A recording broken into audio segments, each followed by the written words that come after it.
University Children's Hospital in Zurich. He's a well-known pediatric and neonatal intensive care physician. He's the head of the unit in Zurich. He has a very fruitful research. He has published more than 100 papers in a very highly cited journals. His research is about sepsis, and I think that he will give us the opportunity to listen to a great talk. Thank you so much. Thank you for the kind invitation to present some data on ECMO in pediatric sepsis here. This is opportunity to talk about it. I have no conflicts of interest to disclose. Next slide, please.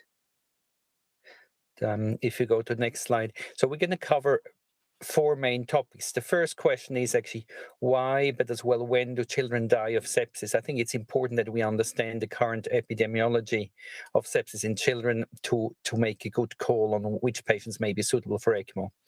We then will talk a little bit about the limited amount of evidence that there is on use of ECMO as a rescue treatment for pediatric refractory septic shock.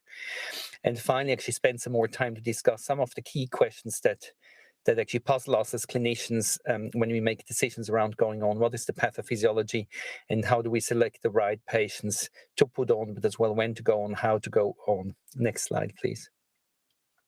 So there's been a number of large epidemiological studies on pediatric sepsis published in the last few years. This is just one example from Australia and New Zealand. But what it shows essentially is that the mortality for septic shock in children coming to ICU has been about 17% in this study.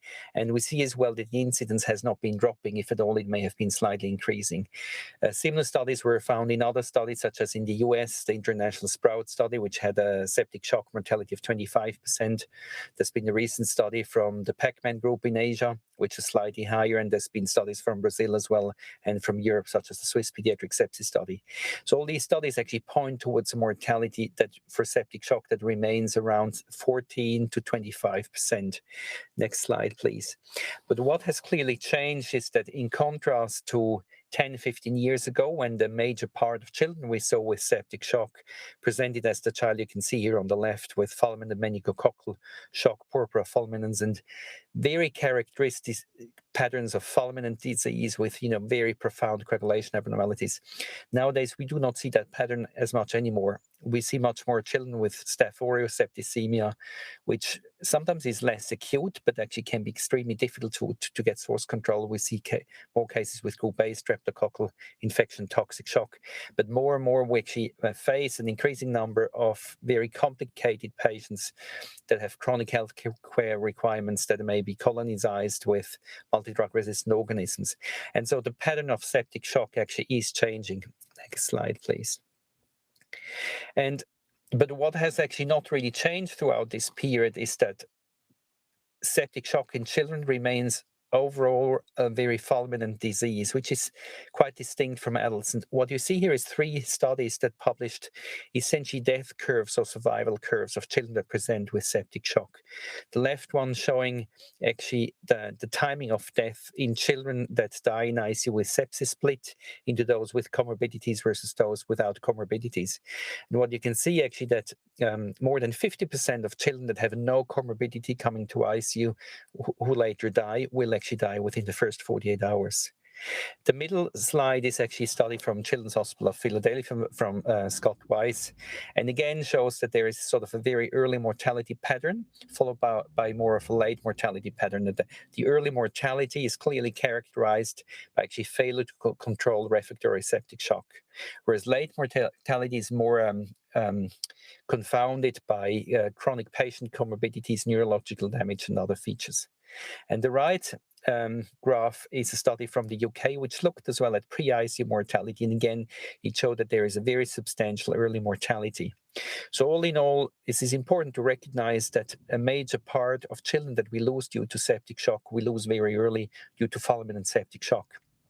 Next slide, please. In the US, in this recently published large database, again, you can see actually which features actually impact on the timing of death in children with sepsis. And one of the strongest risk factors as well if a child has had a cardiac arrest actually pre-coming to ICU. And as you can see here, actually ECMO was associated with less early mortality. One of the reasons, of course, being that these children may die later.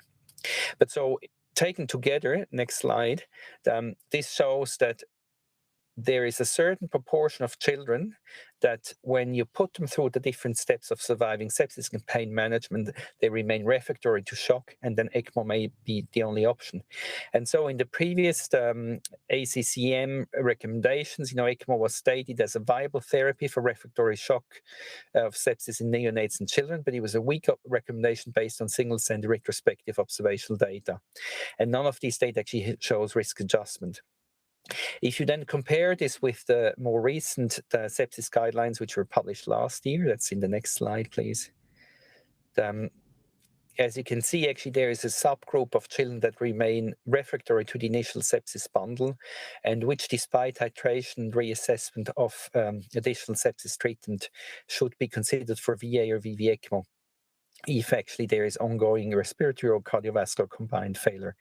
Next slide, please. So the new sepsis, surviving sepsis guidelines for children had essentially two ECMO-specific recommendations. The first one is to use VV ECMO in children that have sepsis-induced PARDS and refractory hypoxia, which is based on best practice around managing of children with respiratory failure.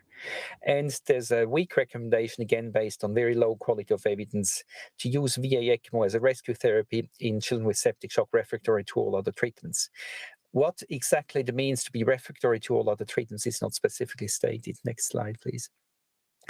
The problem is that there was actually only one paper that fulfilled the evidence requirements for the Surviving Sepsis Campaign panel, which is a study from Felix Oberender, which looked at several centers from Australia, New Zealand, Europe, and the United States. Next slide. And as you can see, actually, this study had a total of 44 patients treated with VA ECMO, and he compared them to children with severe septic shock in their countries, but there was no risk adjustment done. It was not population-based, so there are a lot of potential confounders which have not been accounted for. But still, this study to that point remained the largest study in the field, and it showed actually that there is a potential survival benefit with VA ECMO, in particular in children that have had a cardiac arrest before. That's the graph you see on the left with the potential 24-point mortality benefit. And as well, the other point that it showed is that overall survival outcomes seem to be better if children had very high flows at 4 hours, defined as over 150 mils per kilo per minute. And so based on these observational retrospective findings, ECMO in principle is thought to be considered as a measure of last resort. Next slide, please. Yeah. More recently, we've published a survey, a systematic review that looked at all papers that reported on ECMO in sepsis across different age groups. And you can see there were 13 studies in total with over 2,500 neonatal and pediatric ECMO runs for children with sepsis. And the overall pooled survival is 59%. So it is clearly still a bit lower than average ECMO survivals, but it is actually clearly better than 50%. And considering that mortality for refractory septic shock may be well above 30%, these numbers actually are certainly not discouraging. What you can see as well is that on average, the ECMO duration was about 5 days, and that the most patients going on ECMO had been in ICU for up to 1.5 days. Next slide, please. Yeah. What we see increasingly as well in the field of ECMO and sepsis, similar to other patient cohorts that have been treated with ECMO, is that the longer and the better we do ECMO, the more do cohorts which previously were considered poor candidates are being considered. This is a systematic review, not yet published, on the use of ECMO in patients with in pediatric oncology patients. And as you can see, actually, the overall survival there is 58%. And in particular, there's one of these studies from the Royal Children's Hospital in Melbourne, Graham McLaren, which reported 9 children that were treated with VA ECMO for septic shock in the presence of fever and neutropenia. So a very, very high risk situation. And even in that study, actually, the mortality outcomes have been acceptable. Next slide. So it is clear there is observational data suggesting that ECMO outcomes for septic shock may be slightly worse than some other indications, but clearly survival rates are well above 50%.